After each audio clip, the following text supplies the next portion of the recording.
Nous avons été interpellés fortement par les Burkinabés sur différents aspects de la gestion de cette crise-là. Et dans ces interpellations, on a senti parfois des manques d'informations, on a senti parfois aussi une colère face à des situations qu'ils ne comprenaient pas ou qu'ils jugeaient comme étant mal gérées. Et donc notre rôle en tant qu'opposition, c'est de ramener ces questions-là. Elles sont très nombreuses, donc on n'a pas le temps de les évoquer en détail, mais on peut prendre quelques-unes. Par exemple, la question du dépistage préoccupe beaucoup les gens qui se demandent pourquoi et comment est-ce que tout le monde n'arrive pas à se dépister. La question de la prise en charge des malades, par exemple, préoccupe beaucoup de gens. Et dans ce domaine-là, par exemple, la question du débat sur Tenganoro. On a entendu dans la presse un certain nombre de témoignages qui posent problème en termes de compréhension et qui font que certains se posent des questions. Il y a des témoignages qui montrent que la difficulté à accéder à l'information par rapport au centre de dépistage ou au centre de soins. Il y a la question même de l'organisation d'ensemble, de la manière dont le gouvernement s'est organisé pour affronter cette pandémie-là. Il y a parfois le sentiment qu'il y a une certaine confusion ou des cacophonies. Et donc, c'est des questions que nous avons soulevées.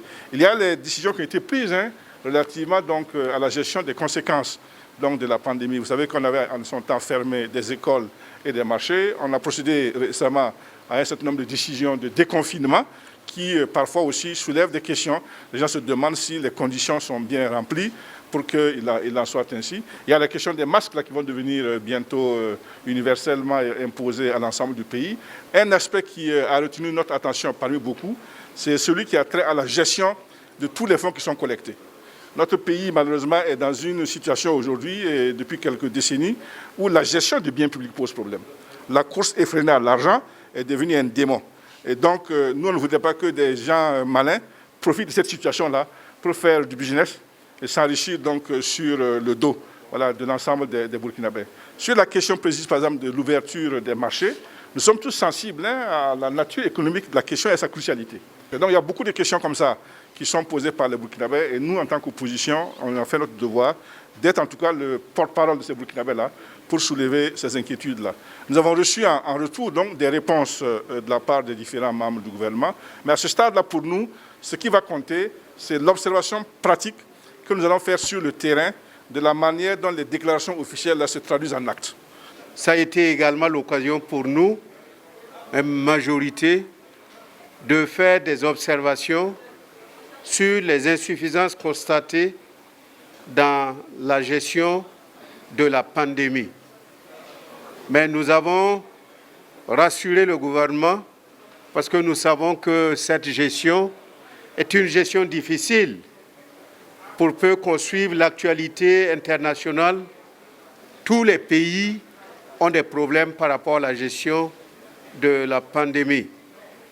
Et nous avons souhaité simplement que nous puissions constituer ces structures de veille qui interpellent le gouvernement par rapport aux insuffisances qu'on peut être amené à constater sur le terrain, dans le sens de faire en sorte que la dynamique soit toujours positive. Nous avons insisté enfin sur le fait qu'au niveau de la communication, il faut gagner la guerre de la communication. Gagner cette guerre-là, parce que nous avons besoin de rassurer les populations, de les amener au combat, à s'impliquer activement au niveau des provinces, au niveau des communes, au niveau des régions, pour qu'ensemble, nous puissions changer notre façon de vivre avec cette nouvelle situation à laquelle nous traversons aujourd'hui.